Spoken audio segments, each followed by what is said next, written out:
You know when you say that someone is magnetic and you just cannot look away? Well, that is today's guest. I'm so excited to welcome Gisele Plamondon. Plamondon. Oh my God, just butchers it. Oh my God, after I just asked you, okay. You're so cute. Let me rewind. I'm so excited to welcome Gisele Plamondon. Plamondon. Saving me. We'll be here for an hour. Oh God. Okay. So I'm so excited to welcome Gisele. She is the powerhouse behind the Cosmic Laundry, a space where astrology, human design, and energetic mastery collide in the most beautiful, empowering way. Gisele and her content is authentic, unique, real, raw, and feminine. And the way Gisele digs into astrology is unlike anyone else. She really excites the inner woman in me who wants to feel hot, rich, beautiful, and fully expressed. So I wanted to have her on here today because really, what woman doesn't want to feel feminine, powerful, hot, and rich? I'm Brittany Lane, your host of the Innergize Effect Podcast. I was convinced that success, freedom, and happiness weren't for people like me. That if I wasn't born into wealth or didn't have the right connections, I'd never really make it. But after I had my daughter, I started questioning every single belief that told me I wasn't good enough. And what I've learned is that the biggest thing that kept me from my dream life was me. My limiting beliefs ran my life on autopilot until I broke through them. Now I wake up excited with more opportunities and success than I've ever had. And I want you to feel the same. This podcast is no fluff, no filters, just raw, real conversations about breaking through what's holding you back so that you can wake up every day with an energized belief that anything is possible. Let's get into it. So Gisele, welcome to the show. That was such a gorgeous intro. You're so kind. Thank you. I butchered it a few times. No, we didn't edit it out, but you're so patient with me. So. That was so good. I'm so excited to be here. I think we're going to have a really juicy little chat. Me too. Even just our back and forth, like emails, I was just like, when it's right, it's right. Yeah. Yeah. I also love that you're Canadian too. I know we find each other. Yeah, I love just collaborating and working with fellow Canadian girlies too. So it's an honor and I'm happy to be here. We have so much to dig into. Like we've almost planned for like extra time than normal because I have so many questions to ask you. But I'd like to start every episode with one thing that you're really proud of yourself for right now. Okay, I was thinking about this morning and there's a lot of different things, but I think one of the biggest things right now currently is how I've been able to stay really consistent. So I'm on like a health and fitness journey right now. I discovered I have really low iron. I've been trying to get like everything just stable and healthy. And so I'm really proud of how much time and energy I've been dedicating into that while also still not like hustling, grinding, doing it in like the typical way that we do when we go into these kinds of things. I've still been able to really juggle other aspects of my life. And so I'm proud of that because I think in my 20s, I'm sure you can resonate with this. Whenever I'd be like, okay, I'm going to like start a new fitness era. It was like all consuming, so intense, like took up every second of time in my life. And so this time I wanted to do it a lot gentler and it's been just such a better experience. I love that. I think that's such a powerful thing because I know what you totally mean. I think it's all or 100 or nothing. We think we have to give it like all day, all consuming, but that's actually exhausting. So I love that you're taking this I feel like when you take it at an approach like that's when it's like meaningful and it's something that you can maintain and continue. Yeah, it's sustainable. Yes, sustainable. Yeah. That's the word. I love that. I'm so happy to hear that. And it's not always easy, like the health journey. I feel like it can be a challenging one and the roller coasters. So I just want to kudos to you because that is an amazing thing. And then one thing that you're currently struggling with or working through. Yeah, I was thinking about this today and I'm like, oh, wait, there's nothing I can think of. And I'm like, okay, Gisele, there's got to be something. I think right now, so we're building something called the Academy. We're going to like have a full on university kind of, but not really a university. But hub where you can learn astrology and human design and some of these other things that I teach. And it is by far the biggest like undertaking I have ever had in my life. And it's also requiring a lot of like pre-planning, which is not how I typically operate. I'm like very present and I just do what I feel like doing and then I mush it all together. And so this is requiring me to develop some of those like CEO skills actually, and those like the higher minded abilities within business. So that's been a bit of a challenge in just like figuring that out. Like, how are we going to do this? How are we going to build this? And how are we going to make it in the way that feels best for us as a business? So I love that. That is so exciting, first of all. Yeah, I'm and stoked. it's like, it's sometimes we take on these new things and it is pushing us into expanding in who we're meant to be. I feel like there's layers and we like, you know, take that next step. And it's challenging, but it's like prepping us to have, like you said, those CEO skills. I'm so excited for this university. Yeah, it's going to be really fun. I'm excited too. I'll be very excited once it's all done. Yeah. Right now, I'm like looking at my year and I'm like, okay, no social life, but it's an edge that I'm really excited to explore. So. Yeah, when you're in the thick of it, it seems like, oh shit, when are we going to be out of this?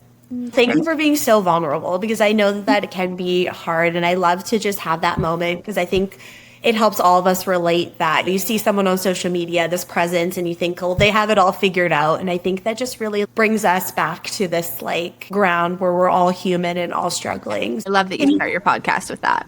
Thank you. I appreciate that. Okay, let's dig in. I'm like so excited. I can't even wait.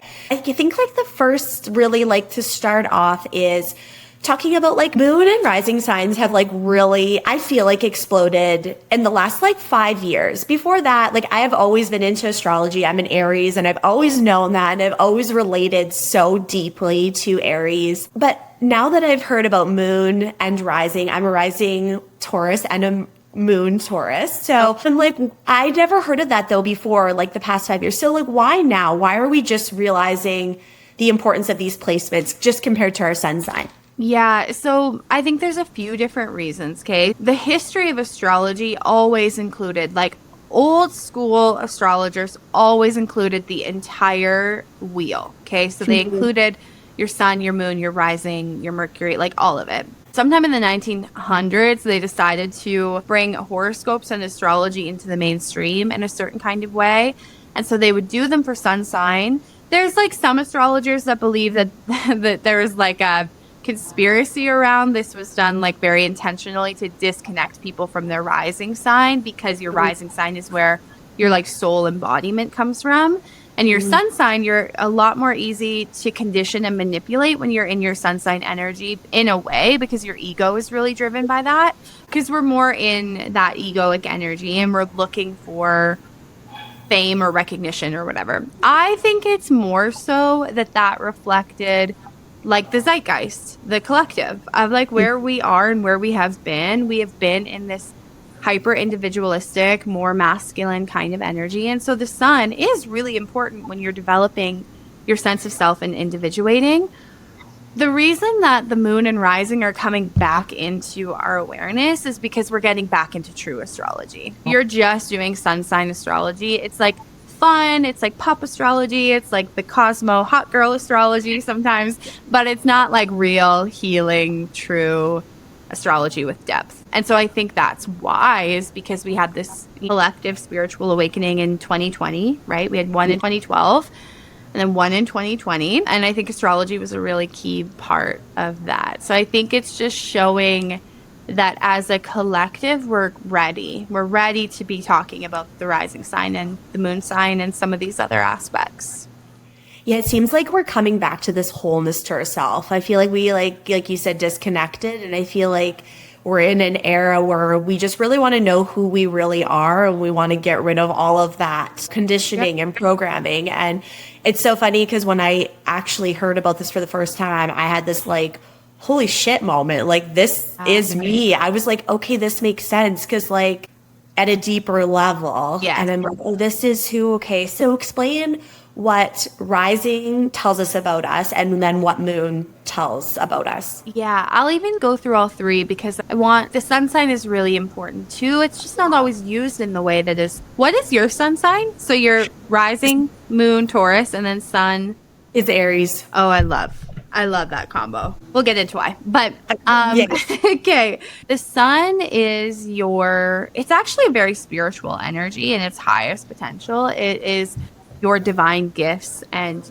the way I like to think of it is like the way that God likes to express through you. So it's where you'll have just natural gifts and natural talents, and when you develop those talents, you can really be recognized for them. So in like a capitalistic patriarchal world, of course we love the sun sign because we're like, I can make money off my sun sign. The moon reflects our inner world, and there's a few pieces here. It reflects early childhood experience, and then it also reflects how that experience now has created an imprint or a map internally for how safe you feel in the world.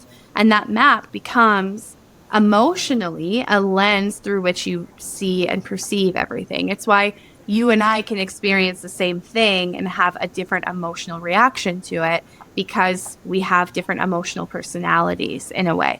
So the moon really reflects what you need in order to feel safe and in order to feel like you belong. And in a really simple way, it reflects the inner child. So it's the ways you connect to that aspect of self, right? Yeah. The rising sign, there's different theories and different schools of thought. So astrology has different lineages, similar to how maybe something like yoga would. The lineage that makes the most sense to me when they're talking about rising sign is esoteric astrology. And they talk about the rising sign as your soul self, as the part of you that is eternal. In like pop, new age kind of astrology, they often will talk about it as a mask that you wear. But I think it's genuinely your deepest, truest experience and connection to self. Do you think that's who then we are deeply at a root, to our soul? Is that kind of what? Yes. Yeah, I think so. And I like to think of it as something that we just embody so naturally, right? We don't have to do anything to be that. And so it's like the final boss of that energy, right? So you're going to be way more embodied and rooted in Taurus energy. Once you've accepted this, there's usually a journey of coming back home to that part of self. But once you've accepted that, you're going to be way more rooted in that energy than a Taurus sun would be. I love that. How can we then use all of these? Because I feel like there's like this competition too, because like I do identify as an Aries. Like I've always been very proud of being an Aries and this like fiery, like confident, like go-getter. But how do you still embody that but still then embody now this like part of this true essence of Taurus without them competing? While I have you, I want to ask you a question. Do you know the quickest way to become your most authentic self?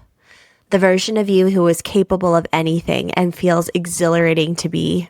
The version of you that calls in wealth, love, and your dream life where anything is possible. Well, here it is. We usually have a major block that we don't see.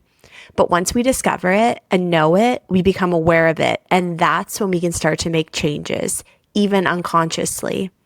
So uncover your block to become the best version of you with this free quiz linked in the description. It's the same quiz that's helped me and so many others uncover what's holding us back. Yeah, so certain aspects are going to shine through in certain areas of life. That's what the houses represent. And so when you're just naturally and not forcing anything, you'll notice, okay, with friends, I'm this way. With my partner, I'm this way. At work, I'm this way. And there's a lot of conversation in the health and wellness and spirituality world around authenticity. And sometimes I see people who fear that means that they're not being authentic because they're not the same in every situation. I think it's about letting these different parts of you shine at different times and not worrying so much about being consistent, like letting yourself be a bit of a contradiction, especially when it comes to magnetism. Actually, that is something that makes you very, very attractive and magnetic when people are like, these two things should not go together.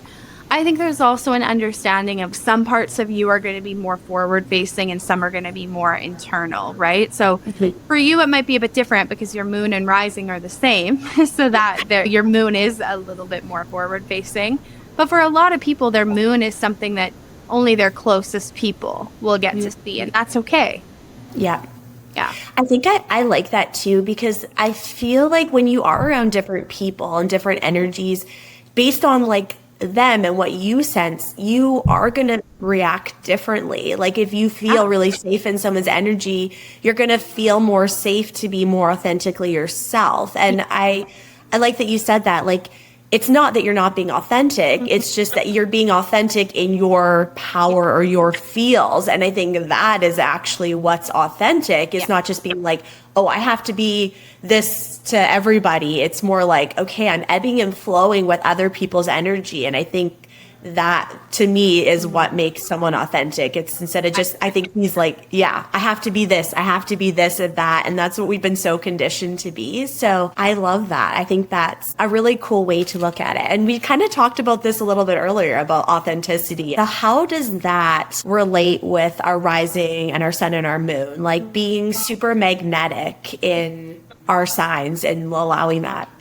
Yeah, I think there's often a lot of like shadow work actually that has to be done when you start working with your chart, because there's your shadow, which we all know of, the parts of these things that we maybe don't like or accept or want to be. Like I hear this all the time. People will be like, oh, I don't want to be a Capricorn rising. I don't want to be, when I'm like, girl, we gotta work through this. You've got to learn to integrate these back into your psyche, right?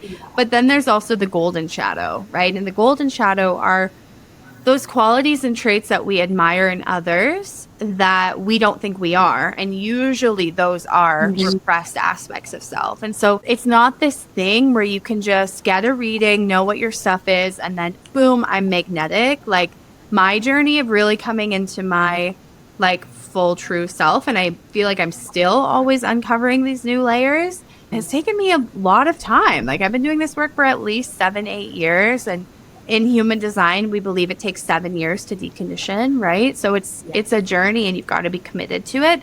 But I would say the more you can accept and understand and love those placements, all placements in your chart, and find a reason to love them even when you don't understand them, it'll make it easier to embody them and to be with them. Yeah, I love that. You said something about like how when we admire something in someone else, that's a repressed part of us. Can you explain that a little bit deeper? Because you see people being like, we're like jealous of someone. Yes. And we think that this is a bad thing. But from my understanding, it's that it's parts of us that we admire or that we're suppressing. But can you explain that a little bit more to us? Because that's very interesting. So we tend to feel jealousy towards people who have something that we want. And so instead of turning around and facing and looking at that and going like, okay, I want that. What is blocking me from having it? Or what work do I have to put in to have that, right? We tend to just project jealousy. I personally love being jealous because then I'm like, okay, there's an up level for me here. There's like something new I can step into. And so that's a part of it. But there's also this piece like, you know, when you hear of people where they're like, I love to sing, but I only sing when no one is around, or I love to write, but I would never let anyone see my writing. Those are usually parts of the golden shadow and aspects or gifts or talents or even just like passions. You don't always have to be good at everything in order for it to be part of your authentic code. The more you can lean into and accept and express those parts of self, the more you'll be in your like true authentic power and potential. 100%. I totally, when you said that, like when I'm jealous, it's like because you're like excited. And that was the same as me. It's like, I feel like the things that I wanted, I didn't always feel safe to have. I felt scared. I felt like shame. So from childhood, there was wounds of like, you know, sharing these true desires and other kids making fun of you. Like, that's not possible for you. Like, you're not going to be famous, or like there was always shame. So it's like, you want these things, but when you were being really authentic and genuine, people like dimmed you and shamed you. So now there's this fear. And that was like me too. I remember like looking at influencers and like really wanting that. But I had to dig in deep, and there was this fear of being seen. I just felt like people were always going to attack me. I felt like if I shined too bright, that, you know, people would come for me. And that fear of being seen was really something I had to work through. And like when I did, all of a sudden my Instagram just went crazy. So I do 100% believe that if we can switch that mindset of like jealousy is a bad thing, it's, ooh, get excited about it. This is juicy. This is like good. And it is that thing of like, things really take off when you step into your energetic truth. So a lot of times people are trying to push and hustle and make things happen. Yeah, if there's parts of you that you're not accepting and you haven't worked through, like the fear of being seen or whatever, it literally is always going to cap your success in any arena at a certain place. And so doing the internal and energetic work is key. Yeah. 100%. I love this, that it's like healing. You can use like your sign as like healing and inspiring, but then also like looking at like, I feel like if you're up against a wall, like you're not getting where you want to go, there's something preventing you from that, you know? Like I think there's always a root because your body, for whatever reason, thinks that that thing is this protective mechanism keeping you safe, but in reality, it's actually just holding you back from what you want. So yes, yeah, exactly. I love that. Okay, I have to dive in because you have so many amazing offerings. And I like literally, I scroll your page all the time and I'm like, oh my God, I want to know more about this. And I just love your wording excites me. Like rich bitch energy is one of your offerings that you have. And I know that this kind of talks about the planet Venus. Correct me if I'm wrong, but like worth and magnetic femininity. Yeah. So what does that mean energetically? Like rich bitch energy. Yeah. So I always joke, I think I just changed our Instagram bio to say this. I always joke that I want to take like lover girls and turn them into rich bitches because we have this mentality that if you're a lover girl, if you're a creative, if you're an intuitive, if you're sensitive, if you're kind, if you're compassionate, that you can't make money, right? That's where like the starving artist trope comes from, or like the trophy wife or whatever. Yes. And we can. It's just we have to do it in our way. We have to do it from that place of alignment, or for lack of a better word, alignment. We have to do it from that place of like self-worth and integrity and embodiment instead of the more masculine way, which does work for more masculine Martian type of people.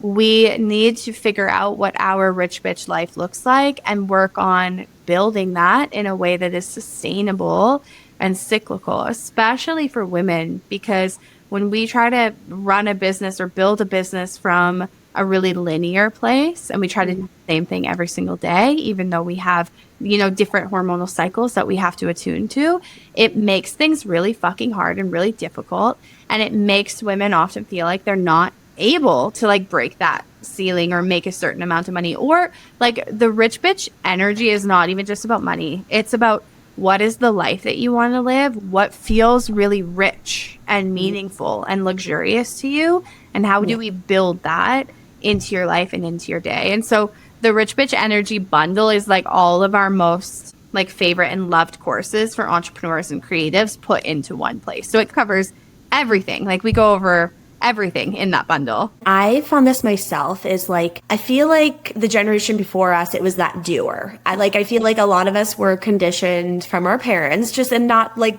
by any bad reason, but that's just how they were conditioned and taught that like you do, and that equals success. So I feel like so many of us are in this masculine energy of doing, forcing, just hitting like a nonstop, but in return, it's actually exhausting us. And you correct me if I'm wrong, but I think there's only a certain level you can get to when you're doing that forcing. Yeah, but then when you take it back and you actually come into that femininity, and like what you said, like we don't associate being feminine with money. We associate like, oh, trophy wife, oh, starving artist. We associate it with these negative things, but like there's so much power in being feminine. Yeah. So how can we embrace that? Or like, how can we be more feminine and allow that abundance to come? And why does the abundance come when we're more feminine? Yeah, okay, I love this. I feel like this is so multi-layered.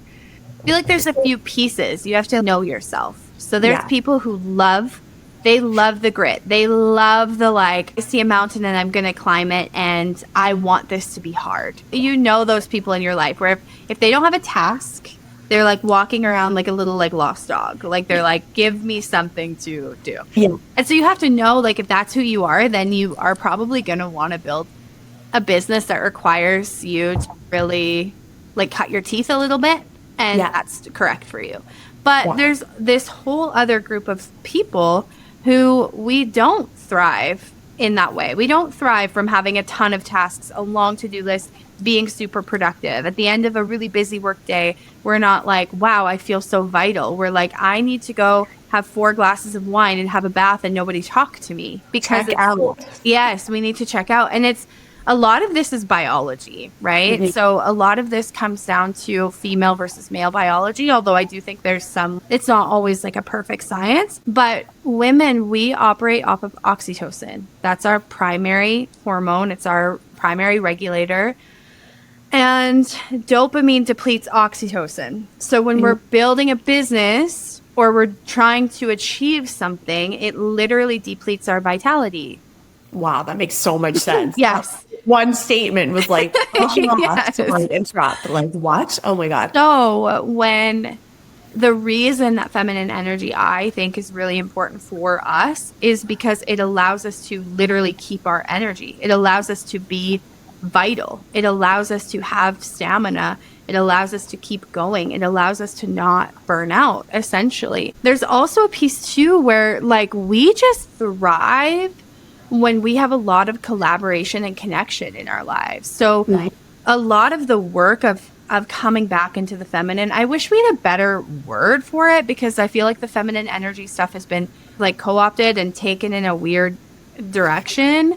But when we become more feminine, a huge part of that work is learning how to ask for help and learning how to receive and learning how to build win-win situations. It's that Aphrodite Venusian energy, which is why I teach a lot about the Aphrodite archetype, and I focus a lot on the astrology of Venus, because I think that is a missing piece for a lot of women.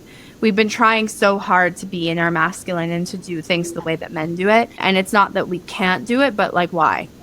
Yeah. Why should we do? We have other superpowers that we can use and that we can lean on. And they allow us to build business or build lives that we love without sacrificing our vitality and sacrificing our energy and sacrificing our joy.